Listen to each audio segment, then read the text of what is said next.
Welcome to today's tutorial, where we'll be diving into one of the most important skills in landscape painting, drawing your viewer into your scene so they feel like they're actually stepping right in.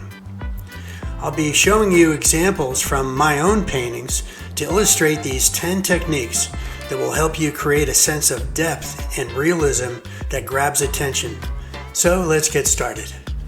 Hi there, I'm Alan Zawacki, a Sarasota, Florida-based artist, and I specialize in painting tropical landscapes and seascapes of the Caribbean and Florida. After 30 years of landscape painting, I've picked up a few tricks of the trade here and there that I'd love to share with you today, especially about creating the realistic illusion of depth in your paintings. So let's get started. The first technique is to add a strong foreground element, something that invites the viewer right into the painting. Think about a close-up tree, bush, or object. By placing something interesting and detailed right in front, you create an entry point that pulls the viewer's eye in and immediately establishes a sense of scale. Next, let's talk about pathways and leading lines. This is one of the best methods for making a scene feel three-dimensional. Imagine a winding trail through the sand, a river cutting through the landscape, or even a row of palm trees leading toward the horizon.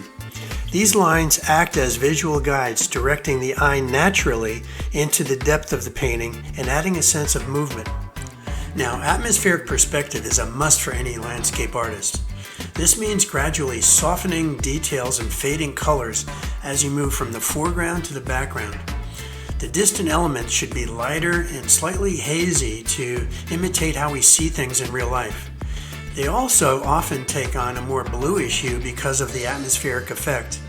This technique gives your painting a realistic sense of space, making the viewer feel like they're really looking into a vast scene. Layering objects is another great way to create depth. Try placing trees, rocks, or buildings at staggered intervals throughout the scene.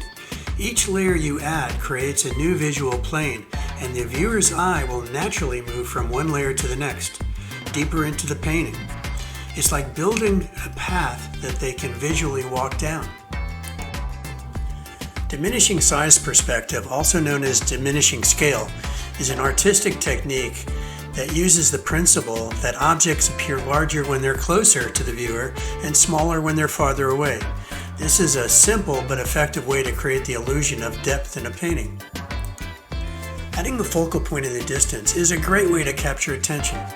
For example, in a beach scene, you might place a small island, mountain, or even a distant boat on or near the horizon. This little detail provides a destination for the viewer's eye, drawing them deeper into the scene and helping to create a layered effect. Shadows aren't just for adding drama, they're also essential for creating depth. Strategically placed shadows from trees, rocks, sand dunes, or waves gives your painting a grounded feel and adds realism. Shadows help indicate the distance between objects and hint at where the light source is, which naturally guides the viewer's eyes further in. Another fun and effective way to pull a viewer in is to use framing elements. Imagine looking through a window to see a beautiful tropical beach beyond it.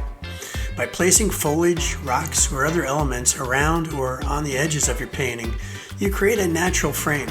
This effect makes it feel like we're peeking into a new world beyond that canvas. Texture can do wonders for depth. Use thicker, more textured brushstrokes for objects that are closer to the viewer, then shift to smoother, finer strokes as you move back. This change in texture mimics how we perceive objects up close versus far away, which adds a layer of realism and depth to your painting. And finally, reflections and movement in the water can create incredible depth. Try painting the reflection of the morning sun or the sunset over the water, or add soft ripples and light reflections in the water to guide the viewer's eyes from the foreground to the background. These subtle details give a sense of movement and provide a layering effect that adds depth to your scene, especially in tropical seascapes or coastal landscapes. Now, if you're looking for tips on how to paint realistic and mesmerizing tropical water or ocean sunsets, you'll love my next videos. Check them out right here and hit that subscribe button so you don't miss any of my future videos. Thanks and take care.